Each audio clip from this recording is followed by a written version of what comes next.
Bakunzi ba Yakini TV nkuko twabamenyesheje twagendeye umugwi munini ya cyane gose umugwi wo muri Église Libération de Jésus Christ rero niho twayishikiye murabona baratagase nukuri barabereye bambaye ubwiza bw'Imana reka dutangwe turamutse umuyobozi wabo turagoye mwiriwe banzuramutse abakunzi ba Yakini TV turabaramukije cyane abakunzi ba Yakini TV reka tubasabe mu babwira akajambo kamwe mwarahezagiwe bakunzi ba Yakini TV muravyumva yuko president w'ikorale yuko ababwiye ngo mwarahezagiwe reka natwe tubabwiye ati mwarahezagiwe rero nkuko bisanzwe tugiye kuvugana n'umuyobozi mukuru w'ikorale mbega kugira wiyumvire kwinjira muri korale kandi ugwaruka gwishira urimba imiziki abandi barimba ibindi bintu bitandukanye we wabigenje gute novuga n'ubuntu nagiriwe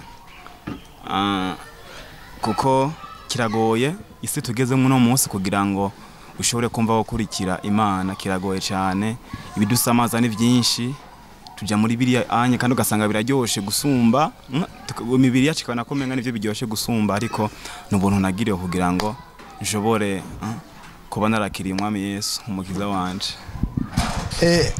reka tugusabe ubwire abantu abariko barakurikirana bumve iyi timu twagendeye iyo ariyo kugira ngo nejo ni mwahora azavuga ati ujya muntu arimba muri timu runaka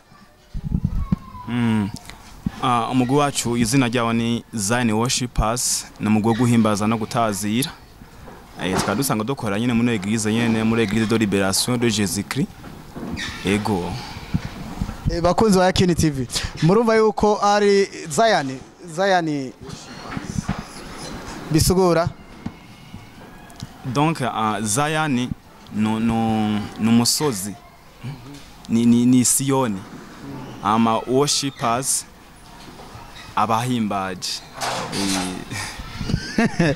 bakunzi ba Yakini TV murumva yuko twagende abantu badasanzwe basanzwe bahimbaza kugira ngo bamamaze ubutumwa bwa Kristo reka rero dukomeze n'ikiganiro cyacu mbega mumaze kuja hamwe nk'umugwi byabatwaye igihe kingana gutugira mu mushura kubamwo ba muri umugwi unganuko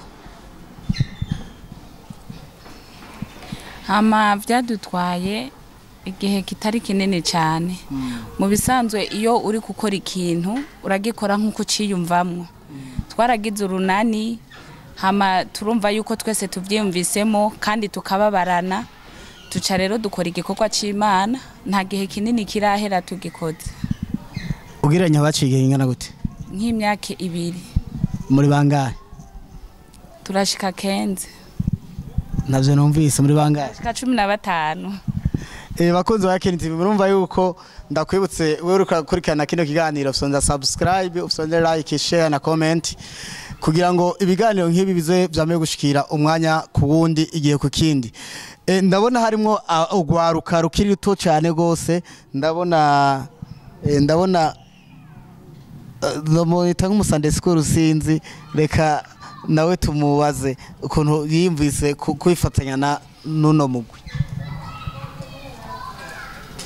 Jewe ukuntu musafatana nuno mugwi yarangyoheye cyane numva ko najya gufatanya nabo mu guhimbaza Imana wabikuriyemo canke n'umuhamagaro nabikuriyemo papa woni pasteur asenga he yapanje nasenga asenga nyine ni kubera iki wahisemo kuza gukorana n'iyindi shengero utakora ishengero papa yasenga mu bisanzwe papa wanje nagombye kujya gusengera aha nyene umutima wawe niho wakorongoye yego bakunzi ba Yakini TV murumva yuko mu busabane bw'abantu mu mibereho ya mesi yose umuntu abafise ukwizera n'ivyo umuntu atahura hariho n'abantu bamwe bamwe usanga bagomba gutegeka ngo wa mugore utega usengera wa mwana uteza usengera ariko murumva wewe yuko uno mwana yahisemwo kwifatanya n'abandi aho yumva wewe n'umutima wiwe umurongoye umaze utara kwifatanya n'ino timu we yumvise gute muri wewe nezerewe cyane asha bimwe bidasanzwe ni ikihe cyahindutse muri wewe kuva umenya ufatanye n'ino team? jewe ndabwira inkuru abandi nyene bakaza kugira bazi bamenye ivy'Imana baze gusenga nk'abana bari mu barabara bakaza baje kwifatanya bamenye ivy'Imana. Bakunzi ba Yakini TV murumva yuko uno mwana amaze gutahura ijambo ry'Imana aragenda mwera barakabwira abandi abantu benshi ubutumwa bwiza kugira ngo arabe yuko vyokunda bagahinduka. Reka dusubire ku muyobozi mukuru w'ino team bamutazira Odfax. Rero tugomba twumve neza na neza ari karayobora abantu bajana kubera ko burya nta mazitagira umwungere kandi kindi naco umuyobozi mwiza yitaye intama ziwe hejuru y'ico naco kandi umuyobozi niye wereka inama zikwiye guca ni kuvuga ngo nyembura umuyobozi ukitwara nabi naba uyobora ntibakubaha.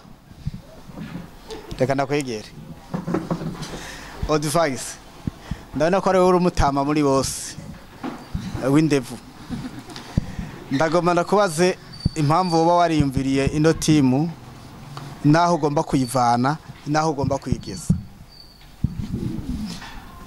Nukuvuga tuvuze ngo team ucumenga ni team nyene ucumenga no mugwi ukora ku giti cyawe ariko no mugwi ukora muri eglise ukora muri eglise kuvuga ko uyu mugwi watanguranye na eglise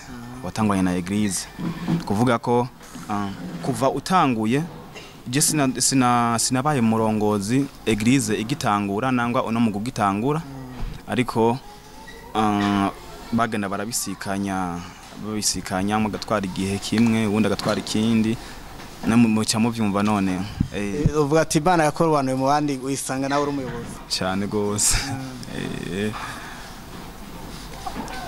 Nk'umuyobozi mwifuza gushikana hehe team kugira ngo kuko buri umuyobozi agira amateka yandikisha no mu rushengero naho nyene nubwo atari hari ya mwisi hari amateka buri korale ibifise uburyo yorganize kandi umuyobozi niwe yorganize ibikorwa byose none nawe wifuza kujishikana hehe? Muri make nifuza ko shambera bondo wongoye ko ndabarongorera mu nzira nziza nkabereka ingeso nziza sinigaragaze nabi imbere yabo ariko byukuri uko ngaragara ivyo nkora n'ivyo mvuga n'ivyo ngirane ariko bibe ibibatera kugira ibibatera intege sindabaciye kuko hari ingeso usanga nyinshi ushobora kwereka urongo ugasanga byukuri oriye zo kumukiza ziriko ziramwica hama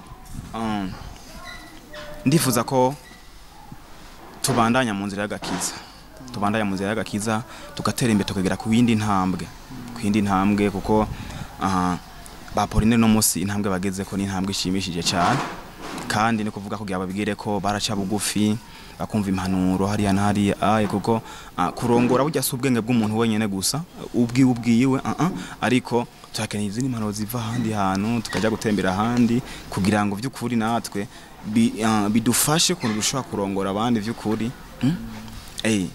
nuko wifuza ko umwaka wogera mushitse kubisanzwe uyu mwaka dufite ibikorwa byinshi nukuvuga turi n'igikorwa c'indirimbo yacu ntiturayisohora ariko muri uyu mwaka nyene uyu mwaka uzorangira imaze kugaragara kuvuga ko mu kumunani twayitwara muri studio dafise n'ama event kandi tuko dutegura mwaya mezi nyene arangiza umwaka ariko gusa amatariki ntituraya neza ariko icyo gikorwa turagifise cyane muri uyu mwaka. Indirimbo mwaraje kuyitegura? Indirimbo irahari ihasigaye ko tuja gusa kutwitwara muri studio kuyikora. Otubwira akapera gatoyi gusa? Nisho kunda bazoyumva tutarayisohora nisho gira yindi basi akapera sije ndumurimvye ndumwe tashora gufatikanya nawe ndumwe baking dushaka okay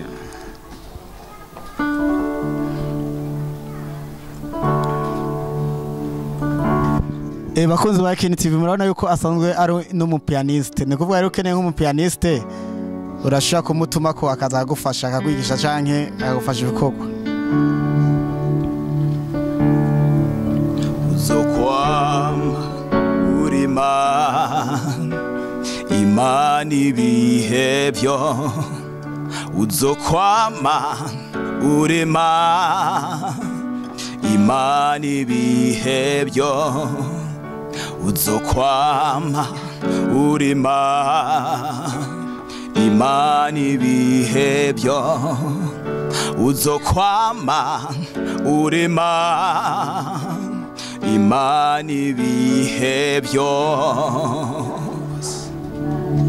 Bakozi ba Yakini TV murumva yuko ni asoro indirimbo izoryoshe muravyumva namwe yuko iryo jwi nukuri ni ijwi ryiza cyane.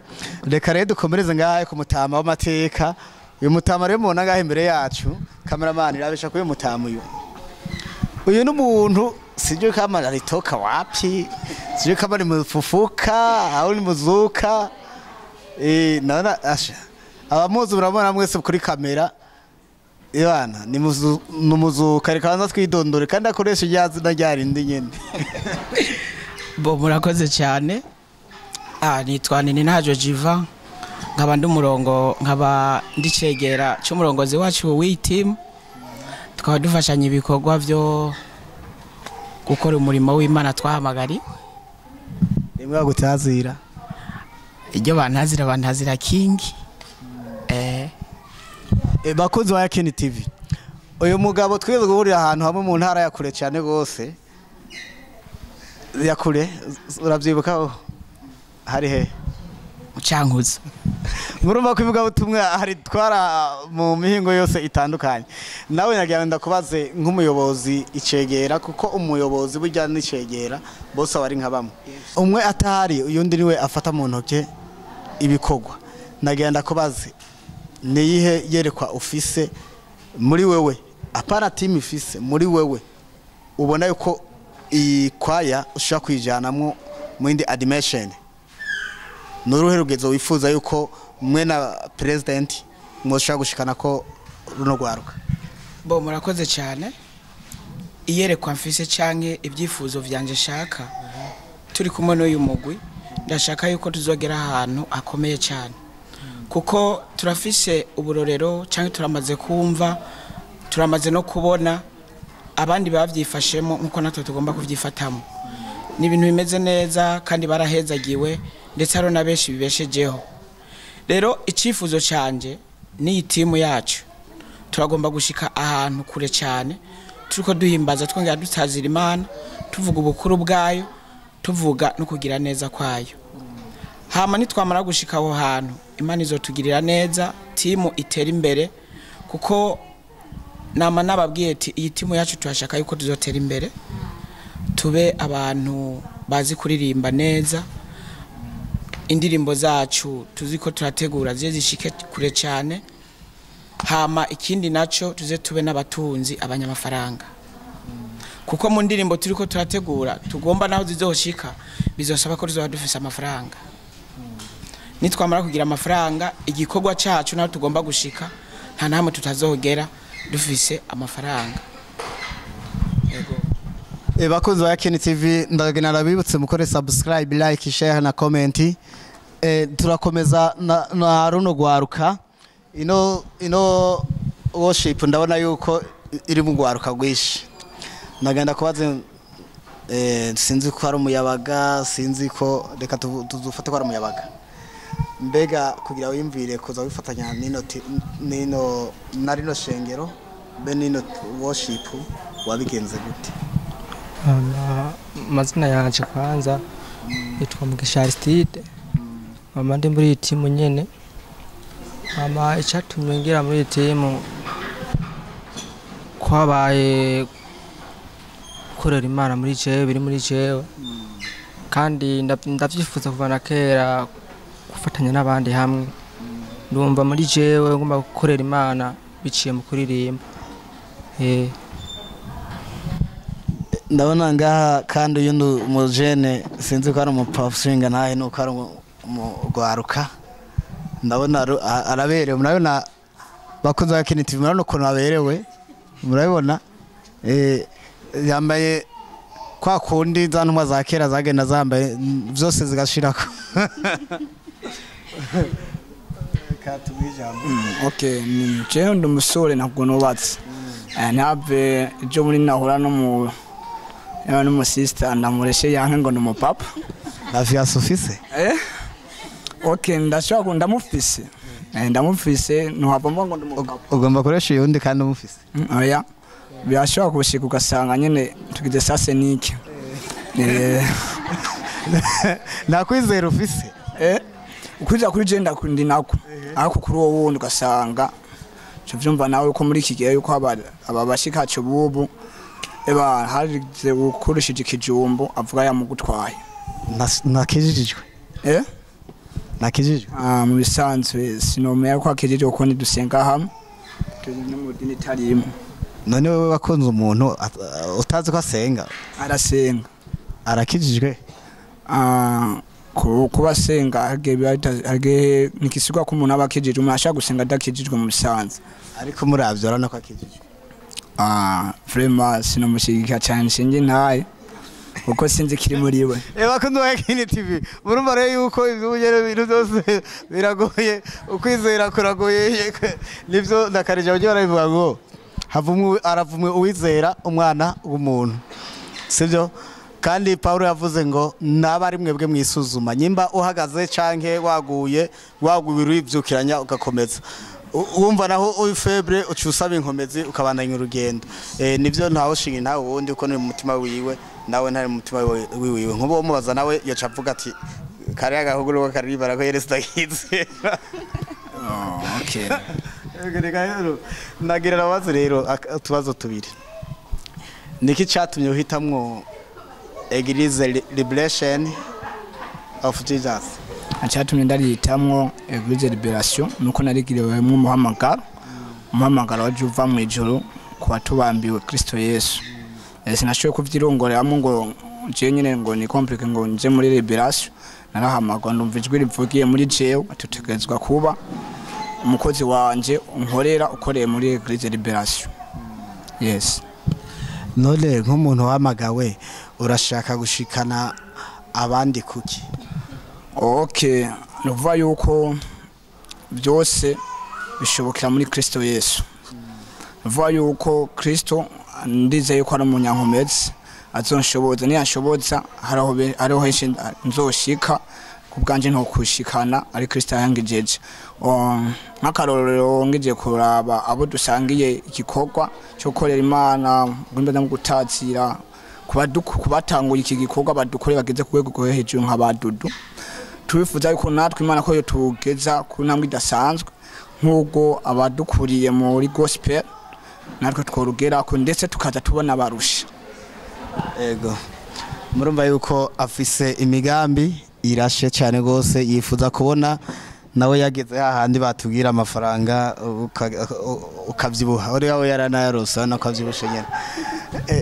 Dada ni sawa? Ni sawa.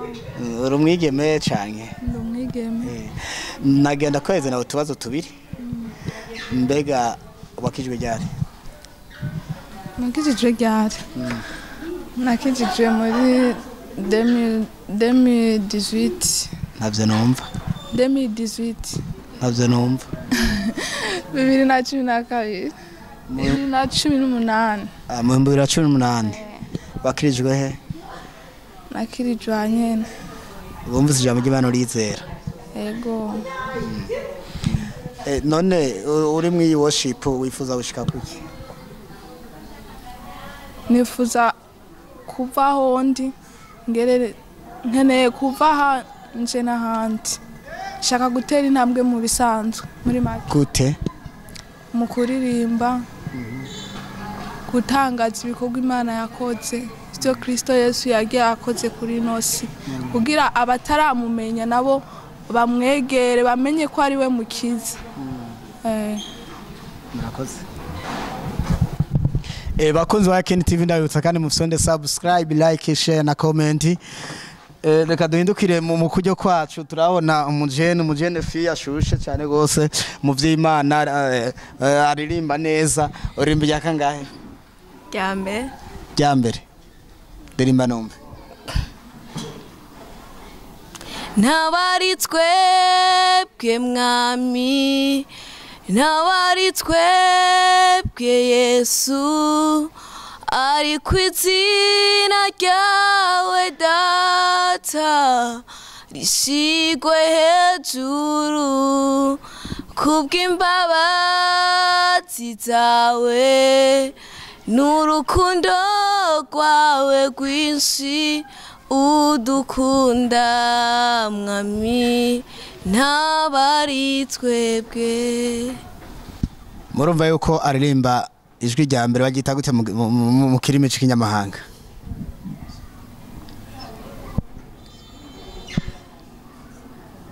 Reka dukomeze. Ni arutoni tenoro ninde? Ni soprano. Rero mukobwa mwiza nagenda kwibariza utubazo dutatu, sivyo? Uriga umaze kubwira ubutumwa bwiza abantu bangahe kuva ugeze muri worship? Abantu maze kubwira ubutumwa bwiza ni benshi. Hamaze kwizera bangahe? Kwizera bangahe? Ni benshi. None kuva ushitse muri iyi worship urifuza yuko yivanaho kashikana hehe? Kuko burya worship umuyobozi abara umutwe gusa, ariko hamwe nuko tuba dufise umutwe natwe tuba dufise ivyiyumviro by'iwacu duterera umuyobozi kugira ngo tumufate mu ntuze mu mugongo. Urazi igihe Yosuwa yarari ku rugamba na Mose ngo baragwanye gushika yaho amaboko agira gute aregera, sivyo? Yosuwa amaboko ngo yararegeye, ninde yafashe?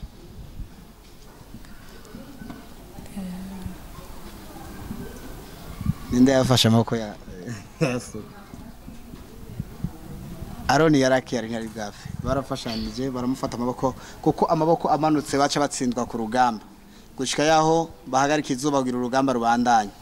None nawe rero nk'umukobwa mwiza uzi kuririmba, numvise uzi kuririmba neza cyane gose, ndibaza muri studio ijwi ryiwe bana dishitseyo muca mwumva ko ari amateka. None wifuza gushika kuki muri uno mwaka? Je nifuza gushishikara ngira ingufu mu byo kuririmba, ahandi shishikara induga n'ayandi matwi menshi. Ego murakoze. Reka tugende hano kuri muvyeyi nawe, kuko turabona ko ari umuvyeyi kabisa. Kuko buryaye ahantu hakoraniye abantu hakabamo abapapa abamama ugwaruka, aho hantu habakomeye cyane gose. Turi kumwe? Kuko aba bantu b'abamama bari abantu bamiza akabuye kubumama, bashagira inama abandi. Ugwaruka murazi kuyobora ugwaruka biragoye hajya. Rero twagomba mbere tuwasabe manzo mwidondora ariko aradukurikirana. Amajeni yitwa Ndayishimiye Reresi, nkaba ndo mu mama ndubatse, mfise umufasha n'abana umufasha umwe n'abana 5. Yego. Nazokwiyongera ubundi. Sa. Nubona ko nkiri muto. Umwana, uvuze umwana. Ndavuze umufasha, wavuze kumufasha ubwe. Oya nubonye numwe nta wundi. Okay, kubatakuzi rero ayo mazina ndazi keshi iyo umuntu amaze kubaka ubwiwe bamwita kandi akazina kubuyizi. Iko bari akaye. Icyo bamenyereye ni Mama Fidia. Mama? Fidia. Mama Fidia. Mama Fidia. Turabona tugusanze muri ino worship. Irimwo ugwaruka rwishi, irimwo abakiri batoye, irimwo abasande school, irimwo nabandi abantu nyene bamiza akabuye kubusore. Turi kumwe. None wewe nk'umuntu w'umukenyezi kabisa abona kure, mwifuza gushikana hehe ino team? Iyi team twifuza yuko yotera imbere mu gikorwa c'Imana, kuko hari abamama benshi. Hari abamama benshi usanga bari mu vy'isi canke abigeme benshi canke ugwaruka rwishi muri rusange, ugasanga ntibariko bakorera Imana, ugasanga barangije nabi. Ariko iyi team twifuza yuko itera imbere mu gikorwa c'Imana, kugira ngo n'ayandi mahanga yose azobone ko iyi timu ikomeye mu vy'Imana. Yego. Mbega niko usaba Imana? Ikintu nosaba Imana, saba Imana izidufashe mu bikorwa byacu turiko turakora, dutegura no kuririmba. Imana idushoboze kandi zaduhe n'iherezo ryiza, duhurire no mwijuru turi hamwe nkuko twahora dukorana ibikorwa vy'Imana. Nico nashaka. Turabona uyu ndumwigeme ngaha ngira abo wa mbere kwishure kuko ukuntu arabijisha yiwe ebana mwari maheza kuvuga we yaje kuvyandika byose.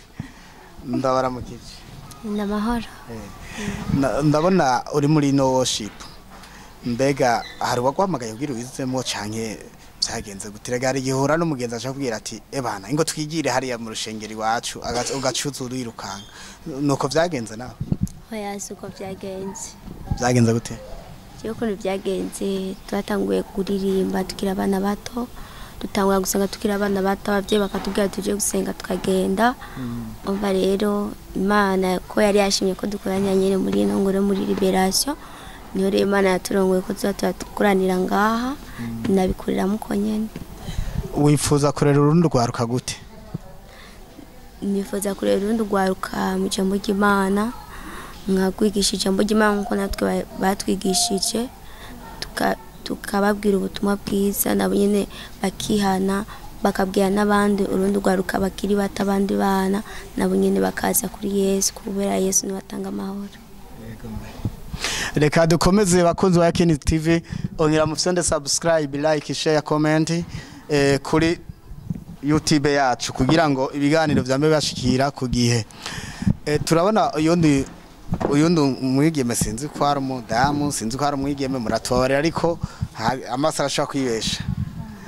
Nagira mubanze mwidondora ko aradukurikirana, ni nabo wabura umudamu ridondora, uraza umudamu ko yidondora wumvise mugenza ko yidondoye. Murakoze. Hama Ntitwabimana Silvana, haba ndumu mama ndafise abana 5 ariko sinubatse. Ufise abana 5? Unganuko? Ko wazinduye? Igoteka Imana yarari nyene ndabyisangamo ndabyishimira. Abahungu bangahe n'abakobwa bangahe? Abahungu 2 n'abakobwa 3. Murumva rero bakunzi wa Yakini TV, uyu rero ni inkumi. Ni inkumi muravyumvise avuze yuko ari inkumi. Aho rero ndazi yuko dufise abadukurikirana mubona kure muca mumubona uyu n'umukozi w'Imana azokoma basengera. Hajya rero ngumusha atungahuje umugore. Yoroshe umugore asenga uburose byose. Ariko rose umugore w'umupagani abasa n'ikimungu. Mungu sinzi ko akizi bose. Ikimungu ni kintu bigenda mu bigori bikabikunguta indani byumye apara bibisi. Canke impompo byose ni nkaco kimwe. Rero ndagiranda bazaze tubazo tubiri. Nijyari bakiyaga kizi. Sound Sangira umwana muto n'ibisi n'akacumita. Ndumva ufise abana 5 ufise nayo ikomeye cyane muri wowe. Ndabaye umunota 1 2 udushinyira intare. Turuka ko biri kusana 5. Narubatse. Maze kutambo gushika mu rugo. Ndahura nyene n'ibibazo bimwe natanga guhura n'ibibazo ngifise impanira. Ndagerageza ndaba yuko byohinduka mu rugo gushika n'agahindutse, ariko ingorane nini yatumye urugo ngiye gusambuka ndavuye kuri abantu twita abamara. Kwanje niyo yanyasi. Ndagerageza mu rugo buzima imyaka hafi 20. Ndiko ndagwanira mu rugo biranka divorce ndayigize ubu. Byarashizeho divorce nyene mbona ko umugabo wese ndayimo kubera umugabo yinjira mu muho cyane, yarakoresha ibintu by'imiti. Rero cy'abantu barambwiye ati ko wasenze usenze imyaka myinshi bikanga, genda nawe ku mufumu umugabo wawe umuzanire akantu muhe, urako bige ibintu mama yamuhaye byo muvamo. Ndavuga jewe hako noja ku mufumu ko byansaho hageze ko mbona no gupfa nishobora gufasha nyine ibikorwa by'Imana mu biheba. Cyandahitamo kudepoza nyine cyandazanye cyane mu bikorwa by'Imana ngaho muri reresi nyine muri tubona. Sigaho kurambirwa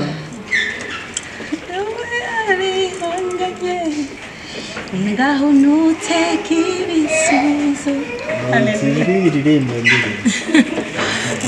abakozi ba Yakini TV ndashaka ko aririmba ituririmbire neza nkayuzi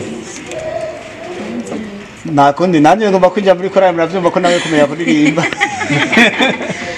karibu bayikaze enzo ririmba ry'umunani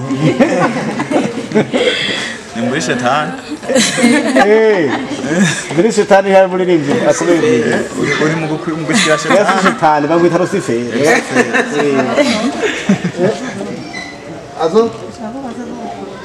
nankora ahubwo ndushaka nakuzana rero Imana mu ijuru turirimbana haleluya hosana hagati n'ibinyabugiro nka 60 byose bikunda gucyana n'umutuyo haleluya rega mu ijuru ngendo wadiho nafasha Imana rero kora rero sanzwe ndi tekinisi mu ijuru nize nkora kuri se hari nawe Publicite nawe barashaka ko bagatigiwe azore kuri piano ko cyongera mu ijuru biri byose nande nzodi he ari muri Sonersation mwagira amajwi kuri ngeserezo mu ijuru zikoze mu zahabu cyangwa zari mu kigare muzofasha namwe kuri baking duca bubyubaye dukora amaguru reka rero dukomeze ikiganiro cyacu bakoze Yakini TV ndagara yutse musonde subscribe share like comment reka mbwire yo mwigeme abisubiremo subscribe like share comment s'abonner j'aime partage commentaire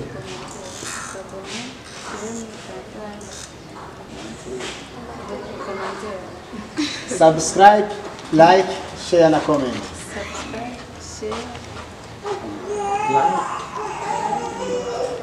comment vuga subscribe cyane subscribe subscribe Nona ko bwaro bwo n'abanyaintellectuel gusa bakoze Yakini TV urabona yuko ino korari ni korari nziza cyane gusa uyiri mu muvyiwa nkore mugabo yari yonza ariko yashya vyiwa kubera iki ari mu adivagisi nawe nubwo ari umusore yero ubuntu bw'Imana buramuhagiza kubarima usagara kanimba ko nagurima mushegerwa mugusetena mugusetena ninaomba baba mugusetena muguse ahora ariko asenga arondeza ntuze yavuga ati birashaka nizo bahe mumva ninaja muri worship team ntazobishobora yezogerageza byo gerageza Imana izobishobora dore mbi y'umunani natwe ubwacu ntidushoboye ariko dushobozwa n'Imana yonyine gusa Burundi arimba 5 mbuga benshi arimba 4 nane benshi je ngene y'umunani Nene ko reka dukomeze rero ari n'undi we ariko yigishimira kabiri ndegeje reka dukomeze no mwigeme reka tusa widondora abantu wenda ndabona atagisi ariko nubwo akunda gusaba mu gusetena sinzi kuri umudamu sinzi kuri mama ariko yene Amazina nitwa Itangiteka Nadia Dominique Menti sigura angaje asigura ko ndio tukata ndafise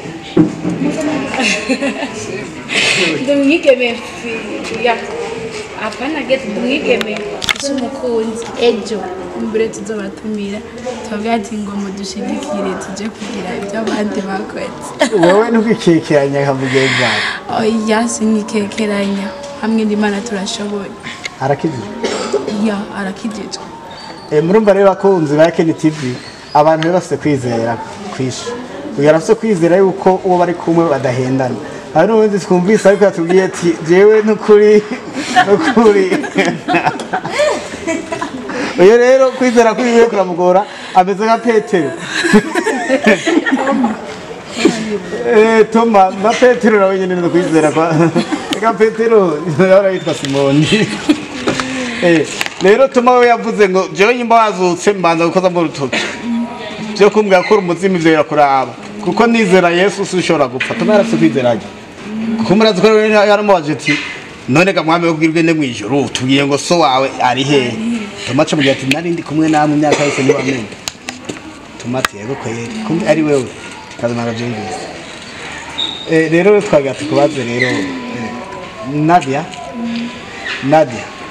ndabona uri muri ino timu abajene benshi bikundira ikirori na kare nkaha ibijumba urabona yuko haba hari ibintu byinshi bitandukanye ariko wowe wahisemo kwicara mu ngoro y'Imana niki cyatumye bitamo ngaho utahisemo hariya muri karaoke nibaza impamvu nabyemeye kubihitamwo nuko burya Imana iraduhaye guhitamwo rero nabonye ikiruta ikindi ko iby'isi bizoshira ariko nahisemo ubugingo butazoshira mpitamo inzira nziza kandi byose n'Imana yabishoboje ngo dushobozwa byose n'ubuduha inkomezi murumva ko ari umukozi w'Imana uyu rero uye ahora kwita satani mu gahanga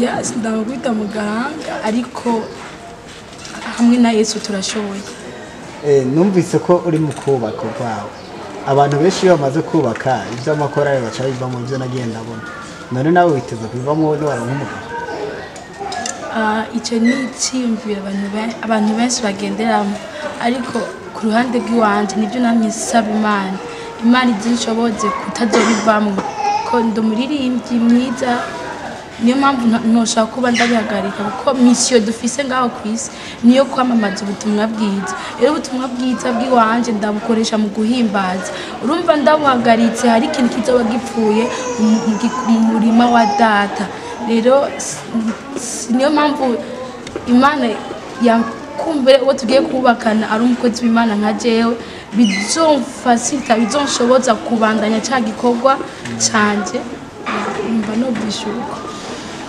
mbega iyo umuntu abonye kuvuru muri korari muratambira isiri yego turatambira iyo bazanye nk'akarate basomye bakabonye mu gitambira isirimba mu gitamadura amazi kakuri ibirata ariko wari ubwo kuko bakishije oya hari handitse muri Bibiliya ngo Yesu avuga ngo umuntu yakubita ikofe ngo zica umuwundi musaya ariko sinibaza ko woca umuwundi musaya ariko Yesu agomba kuvuga ati uzokwihangana kumbura umukwepe kuko hari ikigwanisha gikomeye cyo guhora none kuvuze ngo ntiwoca umuwundi musaya urumve ko nawe kambaye wavuce usibuka cyubushiga oya nagombye gusigura ko nuwaco ngo umutega kumbura urashaka kumuca umubisa ukagenda kuko ugumye ngaho burya hari ibyaha bisaba ko kugira ngo tubivemo ubihunga uva hafi kuko ugumye aho hantu usanga kamera yandutse bakunze Yakini TV muramubyumva rero mw'abantu mukunda kurakara cyane mu rushengero rw'Imana mubonye yize nawe yifuca wegerwaye gatoya murabyumva hari abantu buzura bw'umuyero ugasanga barasimba bahunyurana murabyumva namwe ndo kumenya kwikundira muri mu bandi kugira ngo yamutsitaza kubera ko urumva yuko nabo nyine bibabaza nanjye bigize nk'ubuta munsi mu gikiriza mara nk'amezi nk'atanu mbo baramuri kwatiri nagutswe inkokora none yinjiye muri mwemuye ni byabaye yabizi nibazo yarabizi namaze amezi atanu baramuri kwatiri bamubize inkokora ariko ko hari muri mwemuye yaranarihanganye ntasabye n'ibyo bingito reka tugarukire ku muyobozi wakora mu kano kanya imbere yuko turangiza ikiganiro cyacu tugomba kumva neza na neza programme y'ikorana yose mwirici kubera ko irici ni kenshi ivuga gutwereka kwa muci kubera muri worship adazarimo n'abanyeshuri harimo n'abandi usanga baba iburaya baza muri vacances all the fans watewe ibikorane bingana n'umwaka muri na worship yawe kugira abantu benshi bazokwita kuvuga kandi dusanga dufite plan y'umwaka wose bivuga ko bimwe byarenganye umwaka wose bimwe byararenganye ariko kugiye dusigaje kugira ngo umwaka urangire turafise kimwe kandi kizoba ari evenement kabisa nininya cyane nyuma yaho cyatuza kwitegura veye irangiza umwaka mutegura bingahe byo kuri tele navyo byuvuga butumwa y'abarimvyi bawe gusa ivyo nivimbe ntiturabona inzira na neza kuko n'ibintu bisaba ingufu nyinshi cyane ariko kuko dutera tuje imbere byose turizigera ko Imana izobidushikana. ni iki musaba abariko baradukurikirana kano kanya? Tubasaba ko bodushyigikira muri kino gikorwa turimo. Si muri eglise gusa, twavuze ko muri uyu mwaka dutangura kuja muri studio gusohora indirimbo ya mbere, kuvuga ko ni nka cyo kiraro tuzishimikiza cyane kugira ngo dushobore kugera ku bindi. Dukorera muri eglise ariko urumva ko ibikorwa no hanze kuza bisohoka rero dusaba ko dushigikira. Niko ubwira abantu baje kuririmba. Niko ubwira ababihevye.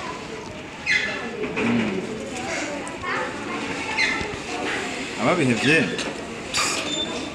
bivuga ko ni intege nke bagize ariko ntidukwiye kunanirwa, tubereye kubandanya kuko isanzwe nako gusa rimwe na rimwe tugira akenshi simbwira kivuga ariko tubereye kubandanya dushika intege kuko ngaha anye ku isi nta yindi misiyo dufise atari iyo kwamamaza izina ry'Imana. Ni iki wobwira abatarakizwa?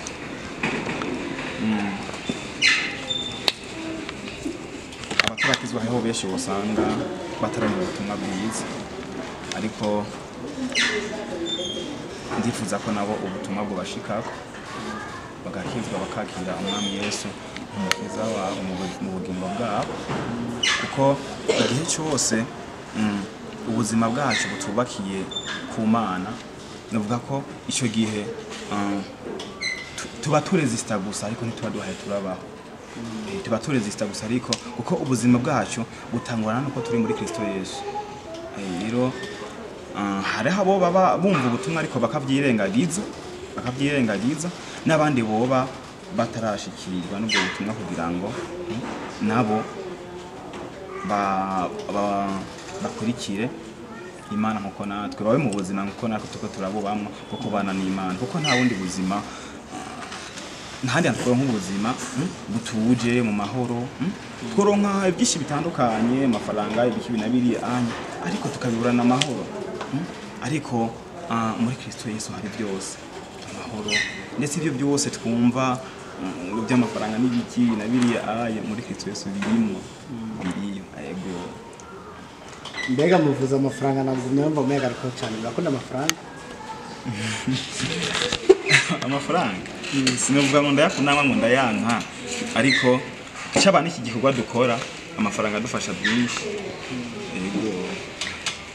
Bakunze Yakini TV nagenda yutse musonde subscribe, like, share na comment kugira ngo ibiganiro byacu byamubashikira umwanya ku wundi, time kugira ngo n'ikindi gihe ikintu cyose tugiye dupostinga mbere no gukurikirana, kuko dukorera muri domaine zose. Uno musana turi muri domaine yivuga butumwa kugira ngo dushikirize ubutumwa bwiza abantu benshi, abasubiye inyuma bagihagaze, eka kugira tugende twungurana intege. Nuko muri rusangi abantu bagenda buzuzanya odifax ndakugaruka ko n'ubundi sindakure ubwira ko abantu basubiye nuko bokwigarura bakareka izo z'inzira bagiye gufata zinyuranye n'inzira y'Imana.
uzokwambura imana uzokwambura